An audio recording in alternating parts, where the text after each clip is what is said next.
Hey sis, welcome to my full cup method for burnt out boss babes who struggle with self-care. If that's you, stick around. You're definitely going to want to check out this video. If you're new here, my name is Lily Lune. I'm the founder of Feminine High Performance. I've been an entrepreneur online for the last 10 years and a women's health practitioner for the last 15 years. I'm so excited to share with you today my number one method, the step one I give to every single one of my clients who are burnt out, burning the candle at both ends, overworking, super busy, to help them flip the switch, hit the reset button on their health, their energy, their concentration, focus, productivity, performance, literally everything. And this is the very first step I lead them through that can help them get back on track. So let's get started. If you're anything like me, your first instinct is to serve everybody else and take care of everything else around you before you even eat breakfast or, breathe. So changing this takes repeated conscious effort that is 1,000,000% worth it, because you are the most valuable asset in your life, in your business, and one of the most valuable assets in all your relationships, right? So if you're out of commission for too long, people and projects suffer. Now, the best way to prevent you from going out of commission, or at the very least, reduce the amount of time you're out of commission, is to fill your own cup often. But how do you know what fills your cup? Well, let me tell you, it is not enough to just know which activities refuel you. There must be a personal ease of access so that you are more likely to actually do them with the least amount of resistance. So let's get started. I've created 5 simple steps to help you make your full cup list. Let's dive in. Okay, step 1, I want you to make a list of the top 30 things that bring you the most peace, joy, and pleasure. Now, this could be anything like food or something you do or something you love to look at, piece kind of art that you love to appreciate, anything at all. I'll give you some examples from my own top 30. So for me, I love a piece of organic dark chocolate. Nothing like it. I also love the plant moss. I love to look at it. I love to touch it. I think it's gorgeous. I love how fluffy it is, right? There's nothing like moss. And another thing on my list is a really hot, and I mean hot, herbal bath.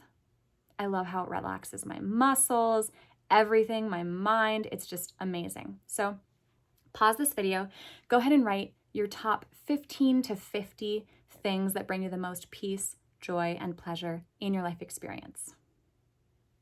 Next, step 2. Now it's time to cross off anything that depletes you more than it fuels you. Okay, so depletes you, drains you, takes more out of you than what it gives to you. I'll give you 2 examples.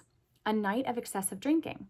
So for me, when I'm drinking too often or too much, it can actually make me super depressed. So I have very little alcohol in my life, but everybody's different. So know yourself, know how much is too much.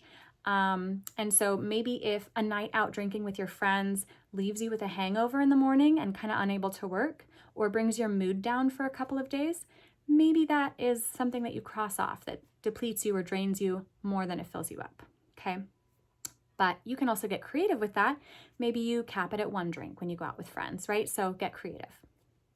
Another example is binge watching a show when you could be getting really good quality sleep, okay?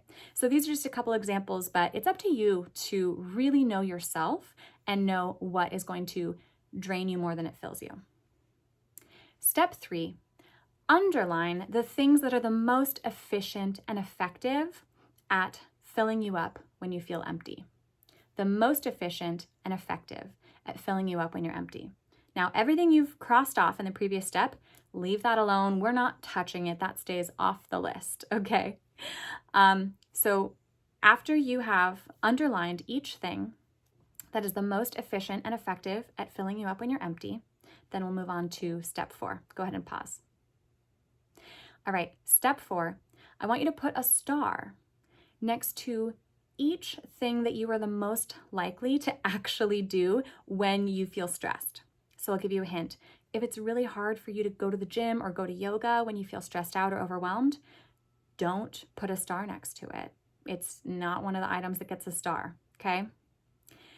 So go ahead and pause this and put a star next to the things that you're the most likely to actually do. Least amount of resistance. Okay. And finally, step 5. I want you to circle the top 3 things that are both underlined and have a star next to them. So the top 3 things that are the most efficient and effective at filling you up, and you're the most likely to actually do them. Choose 3, and that is your full cup list. Now, don't discard the other 30 things that you wrote down here because they're very valuable, right? And you change, people change, life changes. So you may come back to these, you may get inspired, you may try something new. You might go into a float tank and be like, I need a monthly subscription to however I feel right now. So leave room for you to get inspired and for things to change. But choose your top 3 for now, and you can, of course, edit or add to the list as inspired. Now, let's talk about how to use your full cup list.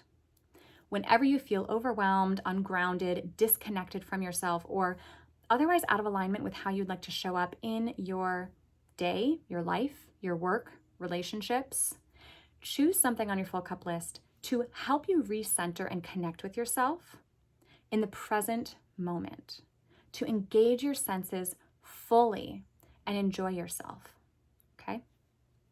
Now for extra credit, let me tell you, the full cup list sees its optimal potential reached when you use it as a preventive measure for nourishing yourself on a daily, weekly, monthly basis.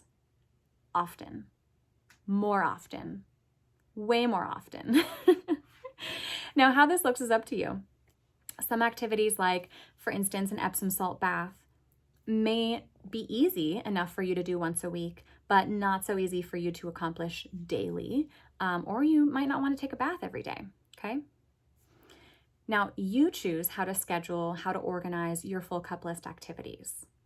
And absolutely putting them in your schedule helps, and also having a little piece of paper with the top 3 things, having a note in your phone, whatever it takes, something in your purse, to remind you of what your top 3 are. They'll be hard to forget once you get started using them.